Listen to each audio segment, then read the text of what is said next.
പൂനെയിലെ മാതൃഭൂമി ലേഖകൻ രാജശേഖരൻ നമുക്കൊപ്പം ചേരുന്നു. ശ്രീ രാജശേഖരൻ, ഈ എപ്പോഴായിരിക്കും ഭൗതികദേഹം സംസ്കാര ചടങ്ങുകൾക്കായൊക്കെ കൊണ്ടുവരിക? അതുമായി ബന്ധപ്പെട്ട വിവരങ്ങൾ കൂടി ഒന്ന് പങ്കുവയ്ക്കൂ. മാധവ് ഗാഡ്ഗിലിന്റെ വിയോഗത്തിനെ പറ്റിയിട്ട് അറിയുന്നത് അദ്ദേഹത്തിന്റെ മകൻ സിദ്ധാർത്ഥ് ഗാഡ്ഗിൽ മുഖാന്തരമാണ്. ഇപ്പോൾ രാവിലെ ഉൾപ്പെടുത്തി ഞാൻ അങ്ങോട്ട് പോകാനിരിക്കുകയാണ്. അവിടെ പോയിട്ട് അദ്ദേഹമായിട്ടുള്ള ഒരു ദീർഘകാല ബന്ധമായിരുന്നു, കുറെ വർഷങ്ങളായിട്ട്. മാധവി ലേഖനു പുറമെ വൈകുന്നേരം പലപ്പോഴും സായന സഞ്ചാരത്തിൽ അദ്ദേഹത്തിന്റെ കൂടെ അദ്ദേഹം താമസിക്കുന്ന വീട്ടിനടുത്ത് ഒരു വലിയ മലയുണ്ട്, ഞങ്ങൾ ഒരുമിച്ച് ഇങ്ങനെ പോകും. അദ്ദേഹത്തിന് എന്തോ കേരളത്തിനോട് പശ്ചിമഘട്ടത്തോടുള്ള യാത്രയിലൊക്കെ ആയിരിക്കാം മലയാളികളോടൊരു പ്രത്യേക ഒരു വളരെ വളരെ അടുപ്പമുണ്ടായിരുന്നു. ആ ഒരു സ്നേഹം, വാത്സല്യം പലപ്പോഴും അദ്ദേഹം എന്നോട് കാണിച്ചിരുന്നു. പിന്നെ അടുത്ത ഒരു വർഷം മുമ്പ് കേരളത്തിൽ ഒന്ന് രണ്ട് പരിപാടികൾക്ക് അദ്ദേഹത്തിനെ കൊണ്ടുവരാൻ പറ്റിയ പലരും, കുമ്മന്റെ ആശയം, സുഗതകുമാരിയുടെ പരിപാടി, അങ്ങനെ പല പരിപാടികളിലും വിളിച്ചപ്പോൾ ഇദ്ദേഹത്തിന്റെ മകൻ പറഞ്ഞത്, അച്ഛൻ അങ്ങനെ സഞ്ചരിക്കാൻ പറ്റില്ല, അസുഖമുണ്ട്. ഒരു വർഷമായി അദ്ദേഹം ശാരീരികമായിട്ട്, അദ്ദേഹം മാനസികമായിട്ടുള്ള ശക്തി കൊണ്ട് എപ്പോഴും എവിടെയും യാത്രക്കൊക്കെ തയ്യായിരുന്നു. എനിക്ക് വരാം, ഞാൻ വരാം, യാതൊരു പ്രശ്നമില്ല, പോവാൻ നാട്ടിലേക്ക്. പക്ഷെ മക്കള് പ്രായമായിട്ടുള്ള അച്ഛനാണല്ലോ, അവർ ആരോഗ്യ പ്രശ്നം കൊണ്ട് അനുവദിച്ചിട്ടില്ല. പക്ഷേ ഒരു കാര്യം ഉറപ്പാണ്, അദ്ദേഹം എപ്പോഴും കേരളത്തിന്റെയും പശ്ചിമഘട്ടത്തിന്റെ ആയിക്കോട്ടെ പാരിസ്ഥിതിക സംരക്ഷണത്തിന് വേണ്ടിയിട്ടും അതൊരു വ്രതമായി എടുത്തൊരു വ്യക്തിയായിരുന്നു. അദ്ദേഹത്തിന്റെ നിര്യാണം എപ്പോഴും വളരെ വളരെ ദുഃഖകരമാണ്.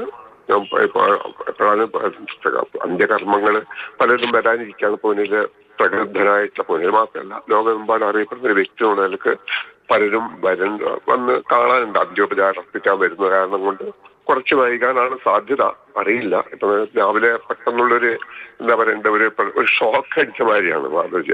അച്ഛന മറ്റൊരു ഫീലിംഗ് ആണ്. അത് പറയുമ്പോഴും നിങ്ങളുടെ വാക്കുകൾ എനിക്ക് വളരെ ഒരു അടുത്ത ബന്ധമായിരുന്നു. നിങ്ങൾ ഇരുവരും തമ്മിൽ ഒരുപാട് നല്ല നിമിഷങ്ങൾ ഉണ്ടായിട്ടുണ്ടാവും. ഓർത്തെടുക്കാൻ കഴിയുന്ന ചിലത് കൂടി ഒന്ന് പങ്കുവയ്ക്കാമോ? എന്ന് വെച്ചിട്ടുണ്ടെങ്കിൽ ഞാൻ ഒരു തവണ മാതാമൃതാനന്ദമയുടെ ഒരു പരിപാടി ഭരിച്ചു. അപ്പൊ ഞാൻ പറഞ്ഞു, ഇങ്ങനെ അദ്ദേഹത്തിന്റെ ഒരു കാഴ്ചപ്പാട്, ഒരു ഇടതുപക്ഷ ചിന്താഗതി എന്നുള്ള അങ്ങനെയൊന്നുമില്ല. അമ്മ ചെയ്യുന്ന നല്ല നല്ല കാര്യങ്ങൾ, ആര് നല്ല കാര്യങ്ങൾ ചെയ്താലും അതിനെ പിന്തുണക്കാന്നുള്ളതാണ് നമുക്ക് ആവശ്യം. ആ ഒരു നിലക്കാണ്. അപ്പൊ അങ്ങനെ എന്നോട് പലപ്പോഴും എന്റെ കാര്യങ്ങളിൽ മാതൃഭൂമി അദ്ദേഹം എപ്പോഴും ഒരു എന്താ പറയണ്ട ഒരു ഗാന്ധിയൻ മൂവ്മെന്റ് എന്നുള്ള നിലക്കാണ് നിർത്തിയിരുന്നത്. ഗാന്ധിജിയോടുള്ള ഒരു ഗാന്ധിയൻ തത്വങ്ങൾ നടത്തുന്ന ഒരാള്. ആ ഒരു നിലയ്ക്കാണ് അദ്ദേഹം എന്നെ കണ്ടിരുന്നത്. ശങ്കരനാരായണ സാറുള്ള സമയത്തൊക്കെ പലപ്പോഴും നമ്മൾ ഒരുമിച്ച് സംസാരിക്കും, പല കാര്യങ്ങളും സംസാരിക്കുമ്പോൾ വ്യക്തമായിട്ടുള്ളൊരു കാര്യങ്ങളാണ്. പെട്ടെന്ന് എനിക്ക് എന്തായിരുന്നെങ്കിൽ ഞാനൊരു വല്ലാത്തൊരു മാനസികാവസ്ഥയിലാണ് ഉള്ളത്. അദ്ദേഹം പോയിരുന്നത് ഒരു എന്താ പറയണ്ടേ, ഒരു കുടുംബത്തിൽ പെടാത്തൊരാളെന്നുള്ള നിലക്കല്ല, എന്റെ കുടുംബത്തിലൊരു വളരെ അച്ഛനോ മുത്തശ്ശനോ പറയാം, തുല്യമായിട്ടൊരാള് പോയി എന്നുള്ളൊരു ദുഃഖം തന്നെയാണ് എനിക്കുള്ളത്. ഞാനത് പോയിട്ട് പിന്നെ കൂടുതൽ സംസാരിക്കാൻ നല്ലതെന്ന് എനിക്ക് തോന്നുന്നത്. പതിയെ സംസാരിക്കാൻ അതിനെ പറ്റിയിട്ട് ഒരു വിഷമമുണ്ട്.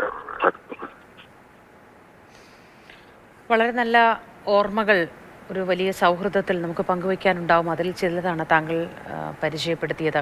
പരിസ്ഥിതി പ്രവർത്തകൻ, പരിസ്ഥിതി ശാസ്ത്രജ്ഞൻ, പരിസ്ഥിതി നിയമജ്ഞൻ എന്ന നിലയിൽ ഒരുപാട് ഉയരങ്ങളിലെത്തിയ പ്രതിഭ കൂടിയാണ് അദ്ദേഹം. അദ്ദേഹത്തിൻ്റെ നേട്ടങ്ങൾ, അദ്ദേഹം എത്തിയ ഉയരങ്ങൾ, അദ്ദേഹം തുടങ്ങി വച്ച കാര്യങ്ങൾ അതുകൂടി.